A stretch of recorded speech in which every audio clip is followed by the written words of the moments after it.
Hi, Jared here doing my first ever video review, and my first ever video review is for The Dark Knight Rises.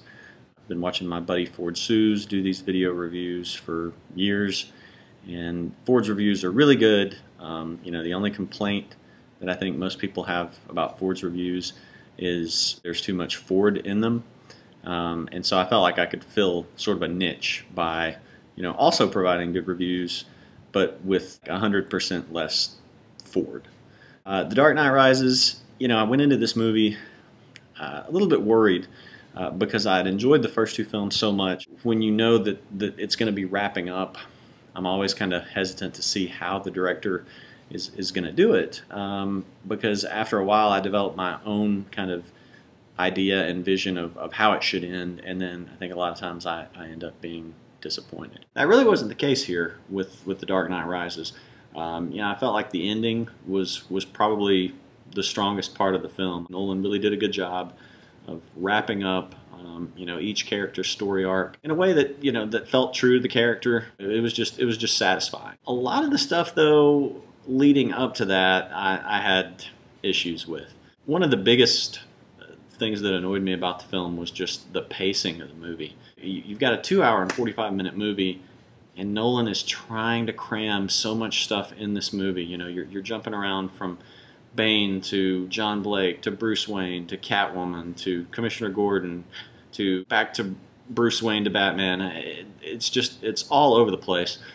You could have really probably cut entire characters out of this movie and cut it down to a cleaner, shorter film. There's just so much stuff going on, and you're jumping between so many characters that sometimes you would go from one scene to another, and you're just kind of like, whoa, what just happened there? Where are we? How much time's passed? Here we are, the final film of the series, and I really wanted to see it concentrate more on the characters that we've watched for these three films. A lot of times they kind of took a back seat to the John Blake detective character. Joseph Gordon-Levitt did a really good job, I thought, in that role.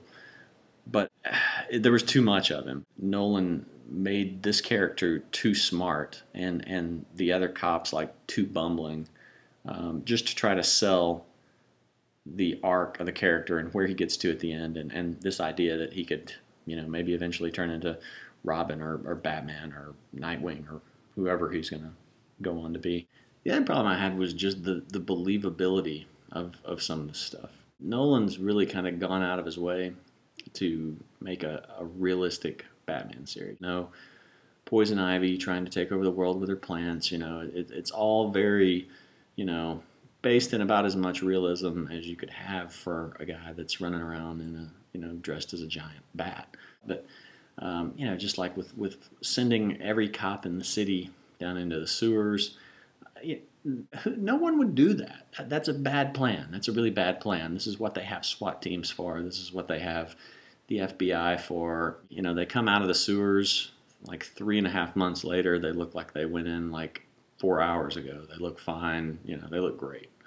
I know he's wanting to set up this big good versus evil fight at the end where it's not just Batman and Bane duking it out. It's you got the common guy involved. You've got the police versus these terrorists and escaped criminals and this, that, and the other.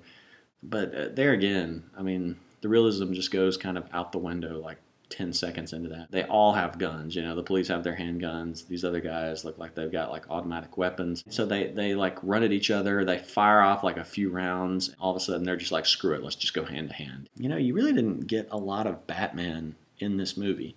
It seemed like he was barely ever around, and then he finally, Bruce Wayne climbs out of the pit, comes back to Gotham.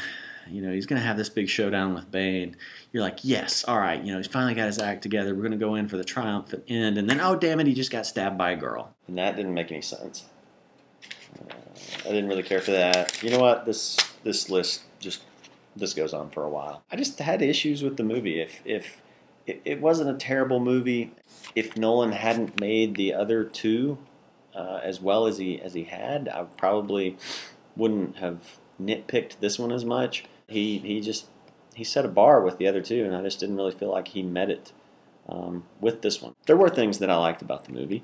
I thought all the actors did a great job as usual in their performances. And I also appreciated the fact that Nolan really didn't try to make this a political film. He really kind of illustrated the problems with the rich elite as well as anarchists and the problems that go along with it. And I kind of appreciated Catwoman's story arc, where she starts out as somebody who thinks she wants to just overthrow the whole system, and then kind of once she gets it at the end realizes, yeah, this isn't going to work either. I also appreciated the fact that Nolan brought a lot of the themes from the first two films full circle. In the first movie, in Batman Begins, Bruce Wayne's flying back from wherever he was, Ra's al Ghul's temple, and he tells Alfred that he wants to be a symbol, that he can't do what he wants to do as Bruce Wayne, that he can be killed, he can be ignored, but that as a symbol he can be everlasting. Well, you see, at the end where they unveil the Batman statue, that he essentially will always be a symbol. Overall, if I had to give the movie a rating, I'd probably give it 7.5 maybe. I don't feel like it really warrants anything more than that. I wanted to like this movie. There's just too many plot holes. You have to check your brain at the door to really, really enjoy this movie, and that was something that you didn't have to do as much with the first two films. So that's my first ever video review. Hope you enjoyed it. Feel free to give me feedback. The choices are either it was great or the greatest video review ever. I'm fine with either one of those, or whatever comments you want to add in, as long as they're all positive. I need some sort of little like signature thing to go out on, like a little like, or I don't know, like, or maybe I'll disappear just like Batman.